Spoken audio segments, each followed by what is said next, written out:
eh bien, les sports les plus à risque sont véritablement les longues distances et on verra que véritablement ce sont les sports pivots avec un facteur de risque bien sûr sur le haut niveau par rapport à des niveaux moyens et bien sûr le patient sédentaire en contrepartie.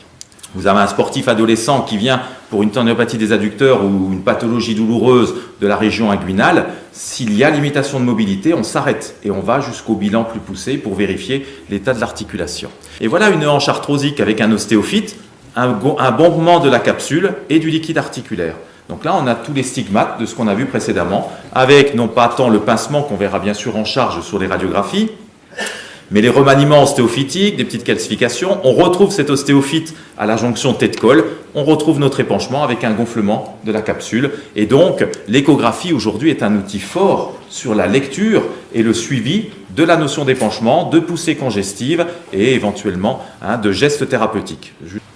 Et il y a des travaux qui montrent que s'il y a une réduction de 10% du poids du corps chez quelqu'un qui est en surpoids, on optimise de pratiquement 30% la fonction.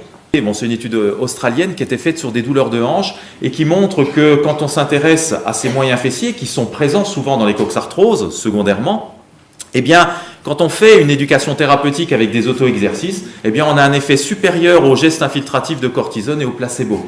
Est-ce qu'ils sont intéressants, oui ou non? Ce sont des traitements finalement qui vont espérer retentir sur un ralentissement de l'évolution arthrosique.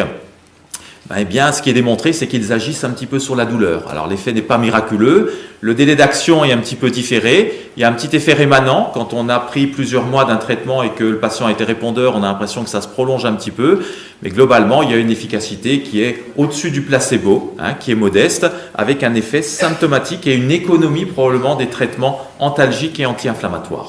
Certes, les études sont contradictoires. Pourquoi? Parce que il y a X produits sur le marché et quand on fait des méta-analyses, on n'arrive pas à mettre en avant un effet structuromodulateur, bien sûr, et un effet suffisamment significatif.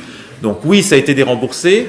Oui, c'est certainement un des meilleurs outils qu'on a à disposition aujourd'hui pour certains patients, et en particulier quand ça a été tenté chez des patients qui sont répondeurs. Vous savez qu'aujourd'hui, dans l'arthrose, l'effet placebo, il est de 30 à 40%.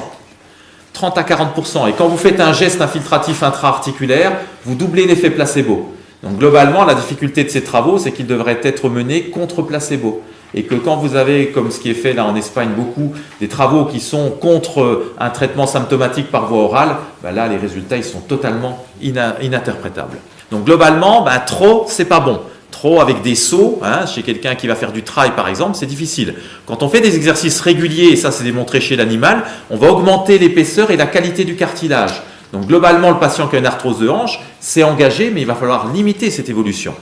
Et c'est démontré que ne pas mettre de contraintes, et chez les blessés médulaires, c'est démontré, il y a un amincissement du cartilage. Donc oui, bien sûr qu'il faut des sports en décharge, mais pas que ça. Il faut des sports en charge également, avec des contraintes qui sont modérées, puisque ça n'abîme pas le cartilage, alors que lorsque vous mettez des contraintes axiales en compression importante et des contraintes en cisaillement, qu'est-ce que c'est? Ce sont nos sports pivots. Là, on altère le cartilage.